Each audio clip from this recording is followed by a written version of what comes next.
تیمم کا حکم امت کو کب ملا ہے؟ اس کے پیچھے ایک واقعہ ہے بڑا دلچسپ۔ آپ علیہ الصلوۃ والسلام ایک سفر میں تھے، اور اس سفر میں اما جان عائشہ صدیقہ رضی اللہ عنہا آپ کے ساتھ تھی۔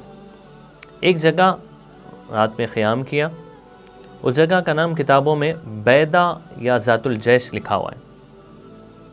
جب صبح قافلہ وہاں سے چلنے لگا تو اما جان عائشہ صدیقہ رضی اللہ عنہا کا ایک ہار تھا جو انہوں نے اپنی بہن اسماء رضی اللہ عنہا سے عاریتاً لیا تھا، یعنی پہن کے واپس دے دیں گے، تو وہ ہار گم گیا۔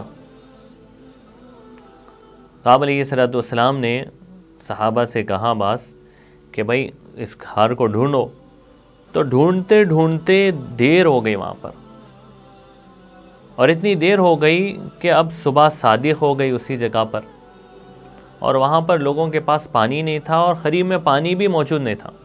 نہ لوگوں کے پاس پانی تھا، نہ اطراف میں پانی تھا کہ اس سے وضو کر کے اب نماز پڑھ سکیں۔ تو سارے لوگوں نے آ کر حضرت ابوبکر صدیق رضی اللہ عنہ کو کہنے لگے کہ آپ کی بیٹی کی وجہ سے لوگوں کو تکلیف ہو رہی ہے، اور یہاں پر رک گئے، اب نماز کیسے پڑھیں گے؟ پانی نہیں ہے۔ چونکہ نماز کا اتنا زیادہ اہتمام تھا کہ سب کو تکلیف ہو رہی تھی۔ حضرت ابوبکر صدیق رضی اللہ عنہ کو تھوڑا سا غصہ آیا، اور وہ حضرت عائشہ صدیقہ رضی اللہ عنہ کے پاس آئے، اور آ کر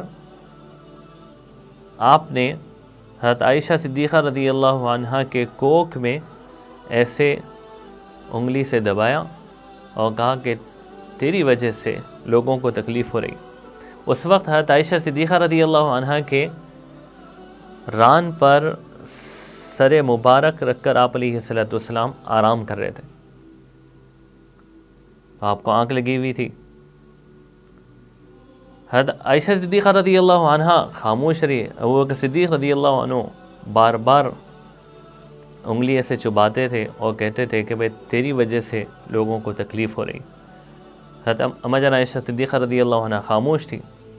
کچھ دیر کے بعد آپ علیہ الصلوۃ والسلام اٹھے، اور آپ نے کہا کہ اللہ رب العزت نے تیمم کا حکم نازل کیا ہے۔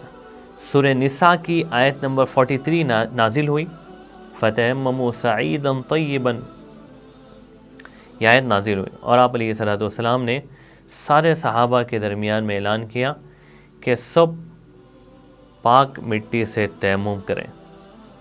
اس وقت حضرت اسید بن حضیر رضی اللہ عنہ کھڑے ہوئے اور اعلان کیا کہ ابو بکر کے خاندان والوں، یہ تمہاری پہلی برکت نہیں ہے، بلکہ بہت ساری برکتیں امت کو تمہارے خاندان سے ملی ہیں۔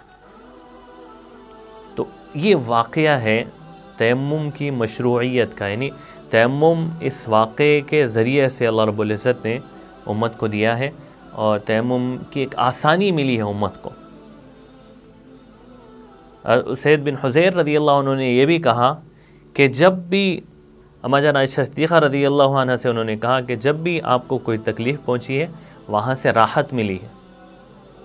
یہاں سے ایک میسج بھی مل رہا ہے کہ دین کے جس کام میں یا کبھی بھی آدمی کو تکلیف ملتی ہے تو اس کے بعد آسانی بھی ملتی ہے، ان مع العسر یسرا، تنگی کے بعد آسانی ضرور ہے۔ تو بہرحال تیمم ایسے فرض ہوا ہے، اس کو سمجھنا چاہیے۔